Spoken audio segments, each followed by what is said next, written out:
Alaskans, wherever you are, welcome to the Must Read Alaska Show. Coming to you from somewhere in Alaska. This is the place where we talk about, you guessed it, Alaska. Where we keep the mainstream media on their toes and where we are standing up for what's right in a world run by leftists. You can find out more by heading over to mustreadalaska.com and also checking out the Must Read Alaska YouTube channel for some really great content. But first, let's get this party started. Welcome, everybody, to the Must Read Alaska Show. I'm your host, John Quick, coming to you live from somewhere in Alaska. Hope everybody is having a phenomenal fall day here in Alaska. Man, the sun is shining where I'm at, which is pretty awesome. If you want to help sponsor the Must Read Alaska Show, which we'd love you to do, just email me, John, J-O-H-N, at mustreadalaska.com, or you can go to mustreadalaska.com. On the right-hand side, there's a little donate button. Every $5, $10, $100 helps keep the lights on here at Must Read Alaska. Today, we have a very special guest, somebody who's a returning guest, somebody who Must Read Alaska really likes. Kelly Tshibaka, welcome to the Must Read Alaska Show. I'm happy to be here. Thanks for having me, John. Well, this will be fun. It'll be fun. We'll probably cover a couple of different topics. But one of the things that you do now is you are a representative of the Trump campaign for Alaska. So talk to me a little bit about that and how it's going as the Trump person for Alaska. It's a real honor to get to chair Trump's campaign here in the state. I'm really excited that we were just successful in getting President Trump to reverse his non-endorsement of Nick Begich and come around and endorse him. This is the first time he's endorsed him. He's done 3 endorsements for this congressional race before. We had Sarah Palin. Well, I guess this is the third. Sarah Palin originally, and then Nancy Dahlstrom, and now finally for Nick Begich. So that's huge because I'm confident that President Trump will win the state of Alaska.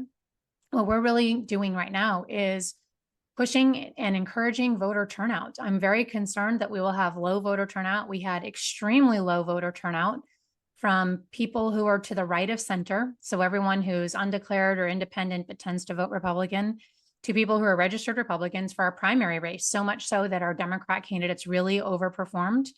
And of course, that presents some real challenges. I don't think for President Trump, but it does for our congressional ballot, which is Mary Peltola versus Nick Begich. And then, of course, down ballot, when our Juneau seats are very, very crucial this particular election cycle, we have an opportunity to start turning Alaska red again. And we have several seats that I would say Republicans across the state are looking to hold or to flip that are game changers in Juneau. And a large turnout for President Trump would be really key to making sure that we win those down ballot races. But I'll tell you, John, I'm very concerned that people will just say, well, President Trump has it in the bag. I have other things to do. I'm not going to vote. And that is an absolute definite way to maintain Alaska being blue. The Democrats are already sending out emails saying, keep Alaska blue. They recognize that we have turned into a Democrat state. I think that the people listening to your show would be silly to think that that hasn't happened. And it's going to be up to us to turn out in record numbers this fall in order to make our voices heard, to vote for President Trump, and then to vote down ballot Republican will make an absolute difference in the state this year. Yeah, we see just crazy things happening on the news. Trump has had 2 assassination attempts now. What's it like being, on Trump's team and seeing the former president go through that twice now in the last 2 months? It's got to be pretty daunting to sit back and watch that. I think it is for all of us who support him. I know him personally, and I feel very concerned for him and his family and how they must feel. A lot of people see him as a public figure, but he is a person and a husband and a dad and a friend. He's a brother. And so for all of the people in his close circle, it's absolutely devastating and tragic to know that your dad and your husband are out there every day and people are literally taking shots at him. I suspect that these are just the public attempts that we know about. There are, of course, many threats against him on a regular basis. And so he's putting his life on the line in an effort to make America great again. I think it's interesting that the campaign that we hear from Trump and Trump supporters is we really want to see the quality of life, national security, the border, et cetera, improve for America. We want America to be great. But all I'm hearing from the other side is we don't want Trump. which doesn't really have any kind of lasting power beyond January of 2025. If you win the election and you get what you wanted for, well, really since 2016, or when they started their attacks against him in 2015, then what was it all for? What are you going to do then? Kamala's been in office with Biden for the last 4 years, and we haven't seen any results of all these things she claims she's going to do. It's ridiculous to think that Biden had any cognitive ability then that he doesn't have now. So we all know who's really been running the show. So she's not going to do anything in the next 4 years that she hasn't had opportunity to do the last 4 years. But all we keep seeing and hearing is get Trump. And so then what does that mean for the rest of us working Alaskans, us parents who are trying to raise our kids, those of us who are looking for a better future? What does it mean for us? It's really, that's the choice between the two candidates. And I think we need to be recognizing the humanity of President Trump and realizing there's a lot on the line between two administrations really zealously advocating two very different positions. One who's just vengefully pursuing a person, and the other that is passionately pursuing a better country for tomorrow. Yeah, and it seems to me like there's also another key distinction between Trump and the Kamala Harris or Joe Biden's administration. And being Trump is very pro-Alaska when it comes to oil development, and the other candidate has a track record of pretty much wanting to stick Alaska and just go be a pretty postcard, and that's it. Talk a little bit about those distinctions. Trump being the pro-oil person on the ballot. One of the fortunate advantages we have in this election is we have two administrations who already have a track record. It's not like we're evaluating a candidate with a lot of hot air balloon promises against someone who's an incumbent with a record. We actually have two records. So you're absolutely correct. Trump did not just pursue energy dominance, which was really good for Alaska, and commit to opening ANWR. Now we've got the NPRA shut down, so he would reopen the NPRA. He would absolutely refill our emergency oil reserves, which Biden has drained. Trump also committed to and he actually did rebuild the strength of our military, which is so important up here in Alaska. We are on the front lines of defense for Russia. We see the encroachment right now of Russia and China in Alaska, where we are sending the military out to the Aleutian Islands again this week because we're having such strong military uptick here in Alaska. And I don't see Harris and Biden doing anything to preemptively beef up the military here in Alaska in order to present a strong defense. Instead, there's other emphases in the military, such as these endless wars that used to characterize America, and they increase our inflation, and they really put a serious burden on the working person to fund these endless wars that don't seem to really directly advantage America, while we see I would say an open war happening at our southern border as we have a direct invasion.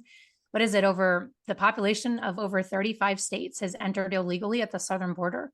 And we are just letting that happen and not taking care of our domestic policy here. So President Trump actually did all of those things. We had record low illegal immigration under him. We had a stronger military. We had stronger energy dominance. And all of those things have absolutely hit rock bottom with the Harris and Biden administration that we've been under for 4 years. So I think that it's good for Alaska on a lot of levels. How do those things hit us? We know how the military hits us. We are all dependent on resource jobs, whether it's oil or gas or mining, when all of that right now has been absolutely shut down. We know that Senator Sullivan is really a key advocate for pointing out the over 60 direct executive orders and actions from the Harris and Biden administration targeting the shutdown of Alaska. There's not another state in this country that has direct White House orders shutting down that state, as you said, to turn us into a postcard and a tourist destination. But they have directly just targeted us as a state for shutdown. That's what they've done. That's not going to cease and desist if we roll into January and they're still in charge.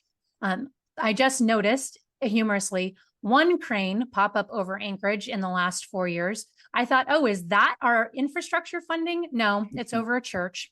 So those are the people who get to build and develop in Anchorage. Other than that, there's not a single evidence of building and development happening here in the largest populated area in Alaska. And instead, what we have is shutdown happening from the bureaucrats in DC who know better than all of us about what to do with, I would say, the best resourced state in America. That's the difference between the two administrations and what we as Alaskans can expect. So let's talk a little bit more about the Maripotola race. You touched on a little bit previously, but I think that this is such an important race too. Congresswoman Maripotola, I think, is voted 95% of the time with Democrats. She's caucuses with the Democrats. She is a Democrat. You know, I think a lot of Alaskans feel unheard, left out of the conversation, not followed up with. I have talked to countless and countless people that have put phone calls into Maripotola's office and haven't received a phone call, most of them being Republicans. And so we have a chance here to have somebody represent Alaska in Nick Begich, who will actually represent Alaska and actually care about all the people instead of just one segment. Do you think that this is a very important election, and why? I know that this is an important election. There are 435 members of Congress, and all of them are up for election this year. This race has been identified as one of the top 10 races in Congress. They are saying that this is one of the toss-up seats. This one's up for grabs. And we have got such, whether it goes Democrat or Republican, such narrow majorities right now in Congress, in the House. And so the balance of power is really going to rest in these 10 toss-up seats. So whether this goes to Potola or Begich, it's going to determine not only the outcome and future of Alaska, but of the country. And that's why it's significant. I think it's interesting you say 95% of the time. I haven't dug into her specific vote by vote record. However, I can't think of a time that she went and sided with the Republicans at the expense of the party. There was even a time when she sponsored a pro-Alaska resource bill in committee, which she'll be able to say to Alaskans, and then refused to vote on it in committee, whether she was in support or against it.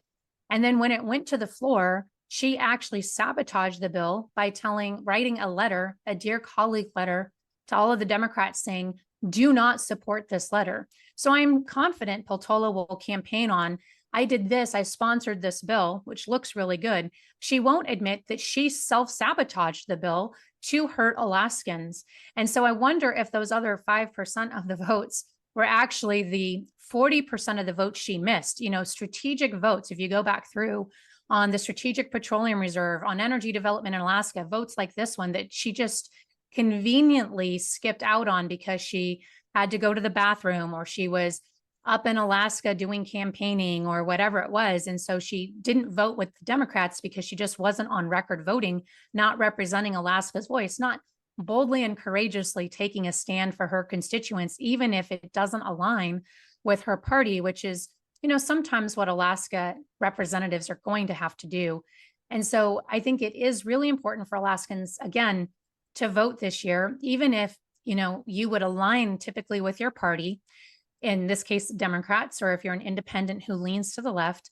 This is someone who's not representing us. It's important for us to remember when she started her office in DC, it was a respectable mix of Republican, moderates, and Democrats, which I even respected. I thought, you know, that at least represents what she campaigned on, and it reflects a composition of Alaskans. That was not her office much later. She put that in place. That was what was publicized and advertised. It did not take long for every single person who at all leaned to the right to get fired. And now her staff is almost completely DC insider, far left radicals that were given to her by the DC machine. There might be a couple of Alaskans, all Democrat. Don't be confused. Maripotola's office is far left Democrat, and that is not the state that we live in. Might be some really nice districts up by the squad members in New York, but it is not an Alaskan representative's office, but that's who's representing us. The staff in your office largely determine what the policy decisions are, and that would explain why Alaskans aren't being responded to. Yeah, and I could just say from personal experience, I've reached out to her office, I don't know, at least a dozen times over the last 3 years. The first year while she was running and 2 years while she's elected. and emails, phone calls, you name it, and I've never gotten one response back. And that's just unfortunate to see that in a candidate, because especially for the Must Read Alaska show, we've had Democrats on. I have folks Mhm. on here that I don't agree with their opinions on. I treat them respectfully. And folks, if I reach out to them, they'll say yes or no. They want to come on the show. And her office has never responded once, not only to, asking on behalf of Must Read Alaska, but just John Quick, who's got a question because he lives in Alaska and he wants to contact his congresswoman. I've never gotten any response ever from her office. And I think that that's most people's experience that are Republicans in Alaska. I think that's a sad state to be in. I don't know that it might be unique to Republicans. That might just be the Yeah. people you're talking to, but I don't think that it is the priority of a DC insider staff member to respond to constituents in Alaska. I don't know if many of the people viewing ever saw the series House of Cards. We were fascinated I watching love it. that series. I did too. We were fascinated watching it because it's not so much fiction. It is very factually accurate about what is happening behind scenes in DC. So if anyone wonders, how does the Beltway actually work? Well, there's this great special called House of Cards, and you can see what they actually say on camera. And there's a lot of panning to the audience to say, this is what I really think, or this is my intent. But one of the things you'll remember, John, that the main character who is gnashing and clawing his way to the top, which they're all doing, one of the things he would do is anytime he had to deal with a constituent issue in Georgia, that was the bane of his existence. He was not in DC to represent his constituents. He hated anytime a constituent issue actually pulled him off course, which was to climb the ladder in DC to get and amass as much power as he could in the Beltway. The people surrounding Peltola in her office are not interested in responding to constituents in Alaska. They are interested in making sure that this seat is held so that they can maintain a Democrat majority. That's what they're gaming for, making sure that Mary Peltola toes the line and isn't persuaded by constituents back here to turn on the speaker or the minority leader in this case. I'm sorry. And to make sure that they don't have her, remember the comment she made early on, I don't see why we can't do this like we do in the state legislature and create bipartisan factions. And she got lit up on social media for that. I think that that might be what Mary Peltola thinks or used to think. She is not allowed to think that anymore. She is absolutely controlled by the DC insiders. And I don't think that she has developed or at least demonstrated the courage and conviction to stand up to what's inside DC. I don't think that she had experience before that, knowing what she was walking into. And so we have what we have, and we get to decide whether we want to make a change or we want to just continue being represented by DC insiders. Yeah, I think it's a clear distinction. I would encourage folks to really go out, just go vote. That's what I would encourage folks that are listening I here. agree. Just like Kelly alluded to earlier, we don't want to have a low turnout rate. We don't want to assume Trump's going to win anyways in Alaska. My vote That's right. doesn't count. It does count. You need to go vote. And I think, it's a very clear distinction between parties, right? You have Trump, you have Kamala Harris, you have Nick Begich, you have Mary Peltola. And I want to encourage folks to go out and vote for those in those elections. So question to you, Kelly, you have your own show, which I think is awesome. You have some really amazing guests on your show. Question to you is, what has been one of your favorite guests on your show so far and why? That is really hard. I could talk for an hour about this. I'll start out by saying the one that was the most difficult to interview was Bill O'Reilly, because while the interview went really great, and we talked about the Salem witch trials because he just wrote a book on it and how that is the root of cancel culture today, which was fantastic to listen to him. He is such an experienced news broadcaster and interview person, like just TV person, that it was like walking into a Wimbledon tennis match and I didn't play tennis. That's what it felt like. So I'm used to interviewing a lot of people and public speaking a lot. I was not ready for that match, if you know what I mean. So the interview went great. And I think it's definitely worth listening to. And I learned a lot. I just didn't learn. I was just not ready for kind of the rapid fire exchange. So that one was really interesting. The other one that was interesting after the fact, I'd say, we interviewed Alan Dershowitz on his book. He wrote a book right after the start of the Hamas and Israel war that is continuing unbelievably to this day. I wanted to get him on right away because it was a current event. It's still a current event. And I think it's been nearly a year later. And so then that led into an invitation for him to come to Alaska. Nikki and I were in law school when he was a professor, and we learned a lot from him there. I knew he'd be fantastic. It turns out that the day we had scheduled for him to come speak in Alaska happened to be the day of the first debate between Trump and Biden. And so he spoke to Alaskans like minutes after the first debate had ended. And he gave this fantastic, it was sold out, packed crowd, just a fantastic Q&A between us and him. Then we opened it up to Q&A with the crowd, and it was brilliant. He covered every topic you can imagine. It was extremely interesting listening to him, right on the heels of listening to someone else who is younger than him, I'll put in quotes, debate President Trump, and see the intellectual difference between the two and the intellectual honesty that Dershowitz spoke with. I particularly loved having some personal conversation with him. He always challenges me in the way that I think. I don't agree with him on everything, but I love the intellectual sparring because it makes me sharper. It's like, I hadn't thought of that, but did you think of this? And then I also particularly loved that it was just a couple months later, just a couple weeks ago, that he left the Democrat Party and said, he's done. And I could see some of that twisting in his mind when he was here. And I asked him, why are you still a Democrat? And it really comes down to holding some of the same principles that a lot of the people, I would say nearly everybody watching your show agrees to. Traditional Democrats really believe in the Constitution and civil liberties and being suspicious of government and really being a champion of the people, essentially being populist. And so the things that we disagree on are, essentially very, very few. And I thought that's really interesting. I wonder how those things are all in tension right now with how the Democrat Party is choosing to make decisions. And he decided to leave the party this year. So I thought that was interesting after that discussion. So for folks that have been living under a rock, where can they find your podcast? We'll put the links in the podcast description. Thank you, tell John. folks all those details.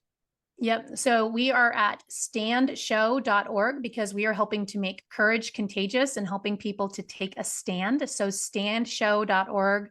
We're on YouTube and social media. It's easy to find us. So Stand with Kelly and Nikki Tshibaka. I appreciate you promoting the show. We're about to have Nick Begich on again.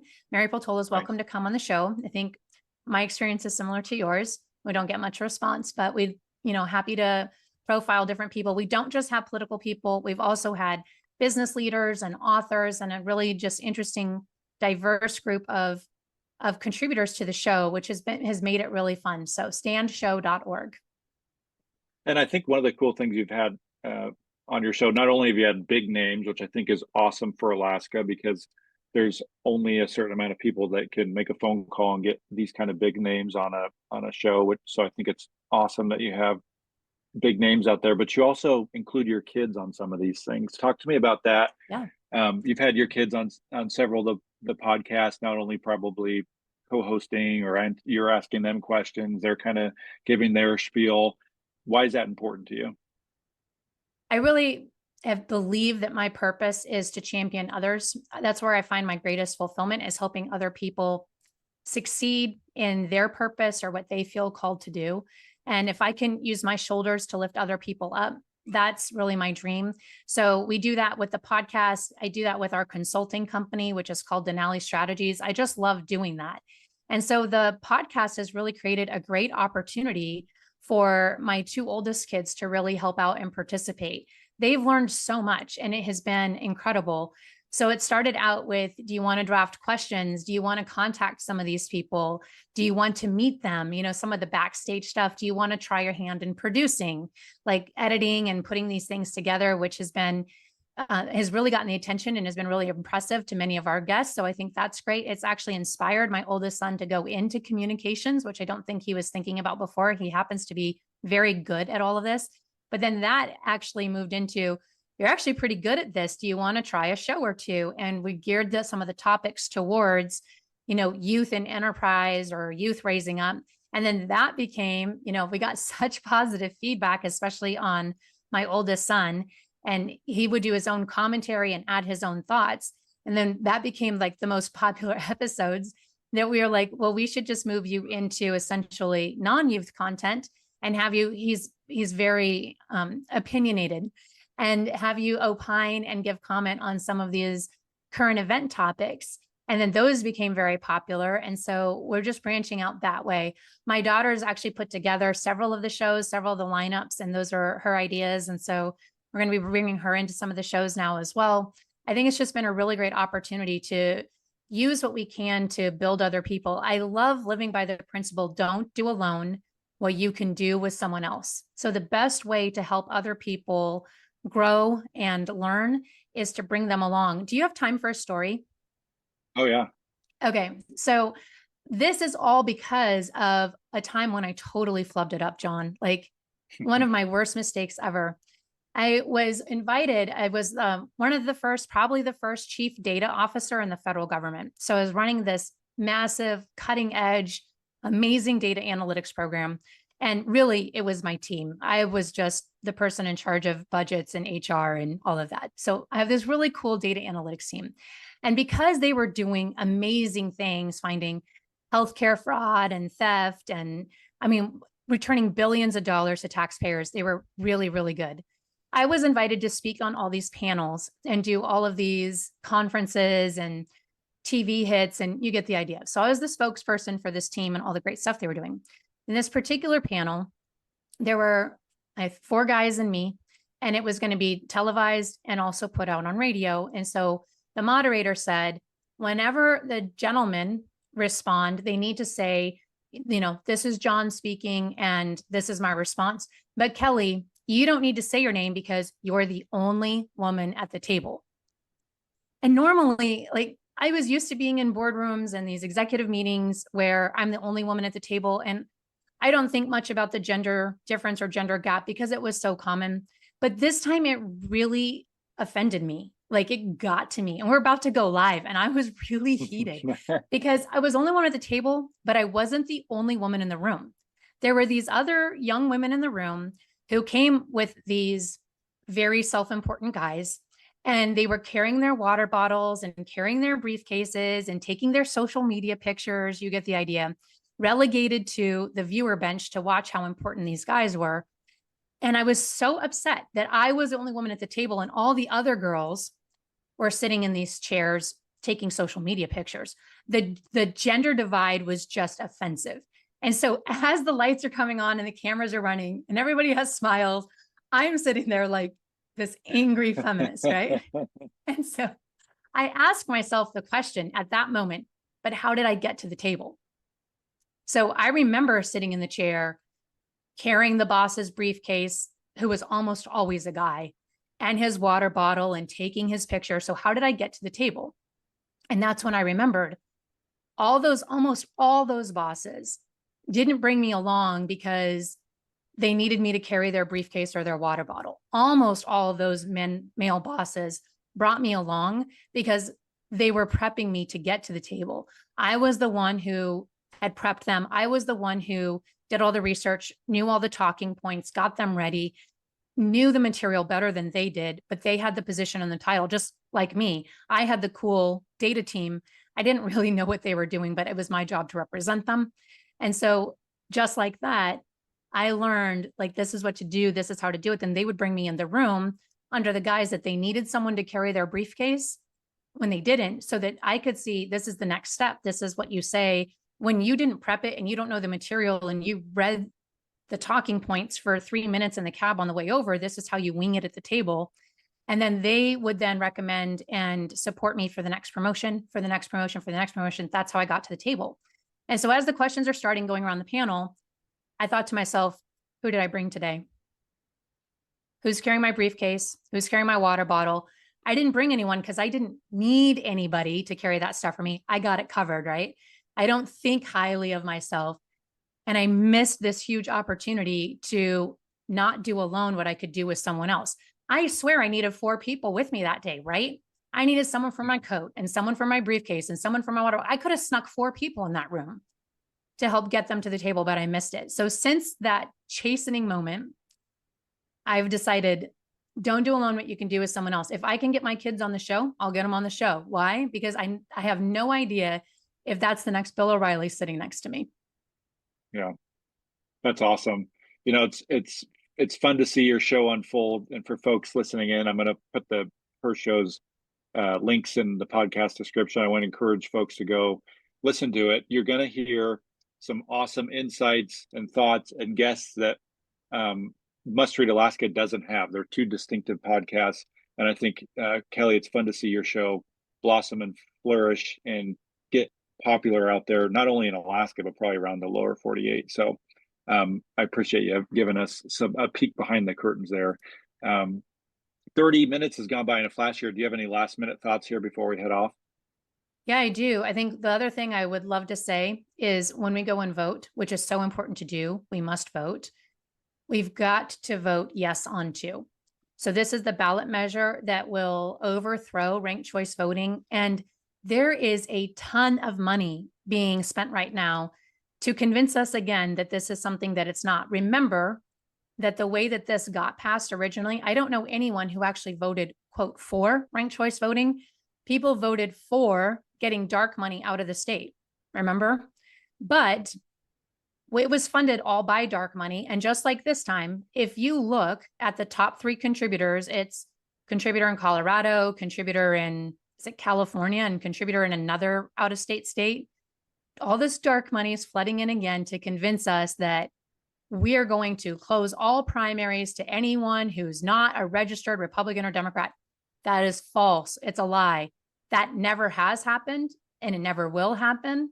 The way that it works, and it's in the rules for both party, only a Democrat can't vote in a Republican election. Independents, undeclareds, everybody else can. Only a Republican can't vote in a Democrat election, which means you can't throw the vote, right? The Democrats can't flood the Republican ballot and put a Democrat forward, and vice versa. That's all that's happening. And so it's just an absolute bamboozlement. And then they're also saying that this is going to let all the dark money back in again. The dark money never left. And so we've got to vote yes on 2 to get rid of ranked choice voting. What ranked choice voting is doing, in case you missed it, we have a incarcerated violent felon in New York who never was an Alaskan, never will be an Alaskan, legitimately on the ballot for Congress this cycle. He could become our next Alaska U.S. congressman. And that is what ranked choice voting allows. That's this cycle. But wait, John, there's more. When I ran for Senate in 2022, we had a legitimate Hollywood actress move to Alaska, take on a fake Alaska identity and a fake Alaska address, and run for U.S. Senate, made it all the way through the primary. And you know what? Nobody knew. Do you know why? We don't have any parties vetting these people saying, hey, wait, that's a felon who doesn't live here. That can't get through the screening process. He's not a real Democrat. He's got to come off the ballot. Nor did anybody say, that's a Hollywood actress. That's not an Alaskan. She can't represent us, and screen that off before the voters had a chance to actually vote on who knows who. That's what ranked choice voting in this jungle primary is allowing, is any creature in the jungle can get on this ballot and bamboozle all of us, make it through to the general election like this year, and there goes your entire election. So we've got to clean this up and get back to a system that doesn't leave us vulnerable to being abused and exploited by dark money and any, what is it, Jack and Jane and Sally and Spot who want to run for a place on our ballot in Alaska.